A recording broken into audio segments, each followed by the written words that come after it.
Bonjour les poissons rouges.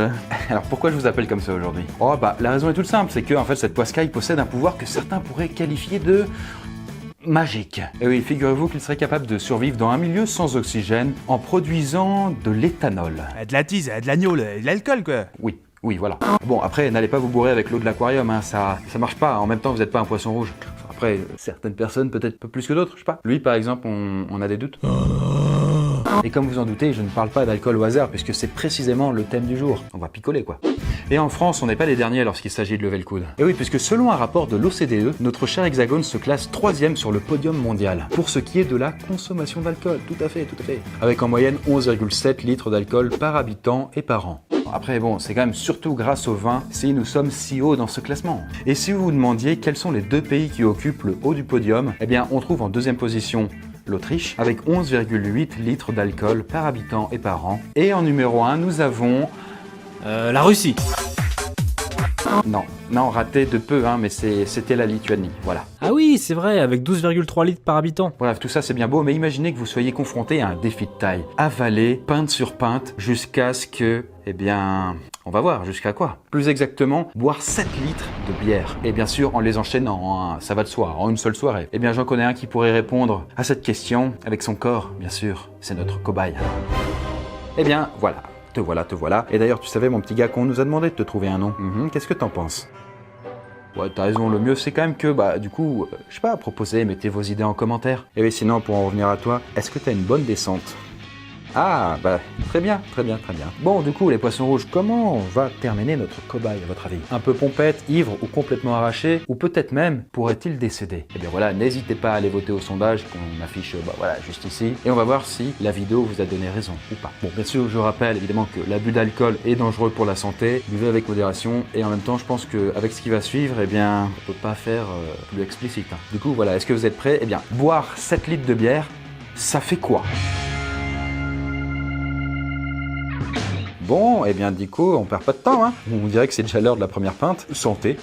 Santé. Et je vais profiter d'ailleurs de ces quelques premières gorgées pour apporter quelques petites précisions. Alors déjà, notre cobaye est un bonhomme de bonne constitution, plutôt grand, hein, voilà, je sais pas, 1m80 ou plus, quoi. Donc son corps va absorber l'alcool avec plus de facilité que si c'était un petit gars tout chétif, hein. Je sais pas, Éric Zemmour, Sarkozy seraient déjà éliminés. Quelle indignité. Deuxièmement, la bière que nous allons boire en quantité, hein, ai-je besoin de le rappeler, tire à 5 degrés. C'est-à-dire que c'est une bière à peu près normale. Ouais, un peu comme une Corona, une 164 ou une bonne petite Heineken. Bon, ça va, c'est pas non plus hyper fort, hein, ça aurait pu être bien pire. D'ailleurs, à votre avis, à combien de degrés est la bière la plus forte du monde? Bah, j'ai déjà vu des bières fortes à 14-15 degrés, alors ça doit être autour des 20 degrés. Eh bien, bien tenté, mais non, pas du tout. C'est d'ailleurs même assez loin du compte, puisque déjà depuis quelques temps, certaines brasseries se tirent la bourre pour faire la bière la plus forte du monde. Le but étant, bien entendu, d'obtenir l'appellation. C'est quand même le petit truc qu'on a envie d'afficher, quoi, tu vois. Et du coup, pour obtenir cette appellation, eh bien, les brasseurs ne manquent pas d'inventivité. Et oui, parce qu'ils congèlent le mou de bière. Et pour vous donner quelques petites explications un peu plus savantes là-dessus, pour ça, je vais faire appel à quelqu'un qui s'y connaît un tout petit peu plus que moi. Voilà, il est là, il est déjà là, magnifique. Bouge ton cul, allez. Ouais, du coup, je suis l'expert. Et donc, en fait, le mou de bière, pour faire simple, eh bien, c'est de la bière qui est encore en maturation. La bière est congelée, et une fois que, eh bien, le mou est gelé, eh bien, le brasseur retire la glace. Et là, vous allez me demander, ça sert à quoi? Oui, du coup, ça sert à quoi? Eh bien, tout simplement à enlever l'eau du mou et faire en sorte qu'il soit plus concentré. C'est vraiment important que ce soit plus concentré. Et donc, du coup, qu'à la fin du processus, eh bien, la teneur en alcool soit plus élevée. Voilà, j'ai terminé, et du coup, je m'en vais, quoi. Merci, allez, casse-toi. Allez. Donc, bon, pas attendre qu'il parte parce qu'il est un peu lent, quoi. Ouais, donc du coup, je disais, la bière la plus forte au monde, vous pouvez la trouver en Hollande. Et elle s'appelle la Mystery of Beer, et elle est à 70 degrés. Pour vous donner une idée, c'est quand même un peu plus fort que l'absinthe. Bon, du coup, je vois que t'as pas chômé, on peut remettre ça. Allez, on est parti. 2 pintes, donc 50 centilitres chacune, ça fera donc 1 litre en plus.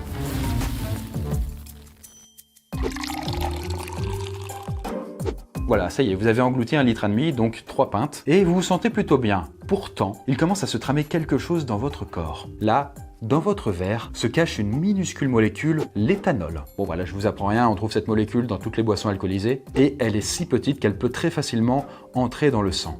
C'est elle qui va se charger de mettre le bazar dans votre organisme. D'ailleurs, qu'est-ce qui se passe au juste dans votre corps quand vous buvez? Bah en fait, c'est pas si compliqué. Une fois dans votre sang, l'éthanol va alors se frayer un chemin jusqu'à votre cerveau. Et là, c'est le drame.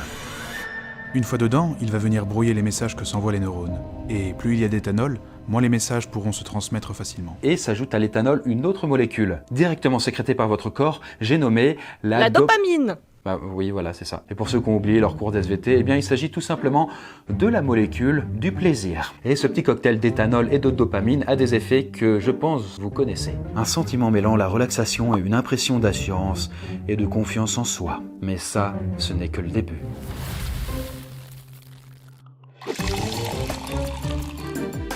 Alors, où est-ce qu'on en est déjà 6 pintes, putain 6 pintes ouais, ça commence à faire. Outre que vos allers-retours aux toilettes sont de plus en plus fréquents, eh bien l'éthanol continue de manigancer des coups fourrés dans votre cerveau. Vous avez à peu près 2,4 grammes d'alcool dans le sang Attends un peu. Putain, je sens qu'il va me gonfler celui-là. Oui, dis-moi, bien sûr, oui, je t'écoute. Comment tu sais qu'on a 2,4 grammes d'alcool dans le sang? Oh, en plus, le con, il pose une question complètement débile. En fait, c'est très simple, hein. Excellente question d'ailleurs. Une dose d'alcool apporte entre 0,2 et 0,25 grammes d'alcool dans le sang. Et pourquoi c'est pas stable comme dosage? Bah du coup c'est parce que c'est variable en fait selon les individus. Et donc du coup dans le cas de notre cobaye c'est plutôt 0,2 grammes puisque bon tu vois il est assez costaud. Ok, continue. Ah, merci de ton autorisation. Et donc dans une pinte on a 2 doses d'alcool, donc on prend 0,4 grammes d'alcool dans le sang par pinte. Et donc comme on est à 6 pintes ça fait donc 0,4 fois 6, ça fait... 2,4 grammes. Oui tout juste. Maintenant je continue. Et oui puisque 2,4 grammes ça n'est pas n'importe quel chiffre. Eh oui tout à fait.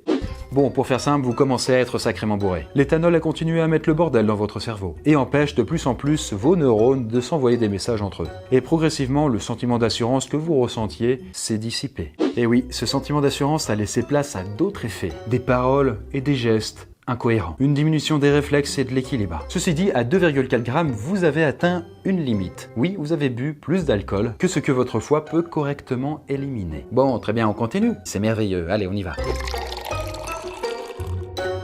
Votre taux d'alcool continue de grimper, et vous buvez. Mais de son côté, votre foie n'arrive plus à gérer. Ah bah en même temps, c'était prévisible. Votre foie ne peut plus traiter et éliminer l'alcool que vous lui avez balancé. Il tente donc d'en évacuer par un autre moyen. Et normalement, à ce stade, il aurait fallu arrêter de boire. Bah ouais, en général, vaut mieux s'arrêter de picoler avant de gerber, quoi. Certes, mais on va aller au bout de l'expérience. C'est vraiment pour les besoins de la science, hein. Vraiment. Pas vrai, mon petit gars? Oui. Oh oui, t'as l'air vraiment ravi de pouvoir continuer.